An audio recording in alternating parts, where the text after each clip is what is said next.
ദിയലു വ്ളോഗിൻ്റെ പുതിയൊരു വീഡിയോയിലേക്ക് എല്ലാവർക്കും സ്വാഗതം. ഇതാ വീഡിയോ എന്താണെന്ന് നമുക്ക് എല്ലാവർക്കും മനസ്സിലായിട്ടുണ്ടല്ലോ. ഇതാ കാട്ടുകുരുമുളകിൻ്റെ ഒരു ഉപയോഗം എന്താണെന്ന് വെച്ച് കഴിഞ്ഞാൽ കഫക്കെട്ടിനൊക്കെ ഉള്ള നല്ലൊരു മരുന്നാണിത്. ഇത് എന്ത് ചെയ്യുക, വേരോടെ ഇങ്ങനെ മണ്ണിൽ ഇങ്ങനെ പടർന്ന് കിടക്കുന്നത്, മരത്തിൽ കയറിയതല്ല, മണ്ണിലൂടെ പടർന്ന് കിടക്കുന്നത് നമ്മൾ എന്ത് ചെയ്യുക, പിഴുതെടുത്ത് നല്ല വൃത്തിയായിട്ട് കഴുകിയിട്ട് അത് ഒന്ന് ചതച്ചിട്ട് നമ്മൾ കുക്കറിലോ അല്ലെങ്കിൽ പുട്ട് ഉണ്ടാക്കുന്ന കുടത്തിലോ ഒക്കെ ഇട്ടിട്ട് നന്നായിട്ട് ആവി പിടിക്കുക. ആവി പിടിച്ച് കഴിഞ്ഞാൽ കഫക്കെട്ടിനൊക്കെ നല്ല ഒരു മരുന്നാണ്.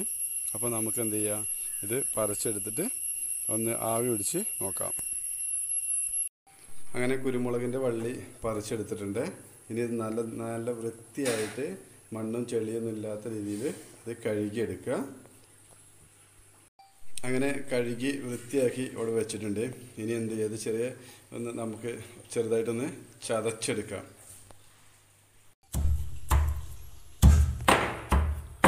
നല്ല മൂത്ത തണ്ട് വേണ്ടിട്ട് എടുക്കാൻ വേണ്ടിയിട്ട് ഇളയ തണ്ട് എടുക്കരുത്. മൂത്ത തണ്ട് എടുത്തെങ്കിലുള്ളൂ അതിൻ്റെ ഗുണം കിട്ടുക. ഞാൻ നന്നായിട്ട് ചതച്ച് എടുത്തിട്ടുണ്ട്. ഇനി നമുക്കത് ഒരു പുട്ട് കുടം അതിനകത്തേക്ക് ഇട്ടിട്ട് നമുക്കൊന്ന് നന്നായിട്ട് തിളപ്പിച്ച് എടുക്കാം. അപ്പോൾ അതിൻ്റെ ആവി ആണ് നമുക്ക് വേണ്ടത്. അങ്ങനെ ചതച്ച കുരുമുളകിൻ്റെ വള്ളിയെല്ലാം നമ്മൾ എടുത്തിട്ട് ഒരു പുട്ടിൻ്റെ കുടത്തിലിട്ടിട്ടുണ്ട്. അതിനകത്ത് ഇച്ചിരി വെള്ളം ഒഴിച്ച് വെച്ചു. ഇനി ഇത് അടച്ച് വെച്ചിട്ട് നന്നായിട്ട് നമുക്കൊന്ന് തിളപ്പിക്കാം. അങ്ങനെ നന്നായിട്ട് ആവി വന്നിട്ടുണ്ട്. ആ കുരുമുളകിൻ്റെ നല്ല അടിപൊളി സ്മെല്ല് വരുന്നുണ്ട്. ഇതങ്ങോട്ട് ആവി പിടിച്ച് കഴിഞ്ഞാൽ ആവി പിടിച്ചിട്ട് വരാൻ. അങ്ങനെ കാട്ടുകുരുമുളകിൻ്റെ വള്ളി ഇട്ടിട്ട് ആവി പിടിച്ചിട്ട് നല്ല ആശ്വാസമുണ്ട്. അപ്പം നിങ്ങളും ട്രൈ ചെയ്ത് നോക്കുക. നമ്മുടെ നാട്ടിലൊക്കെ സുലഭമായിട്ട് കിട്ടുന്ന ഒന്നാണല്ലോ ഇത്.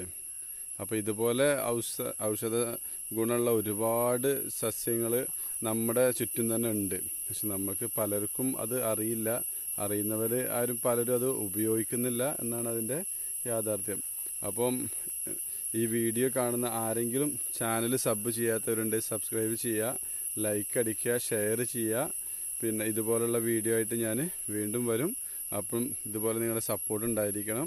അപ്പോൾ എല്ലാവർക്കും എൻ്റെ വീഡിയോ കണ്ട എല്ലാവർക്കും ഒരുപാട് നന്ദി.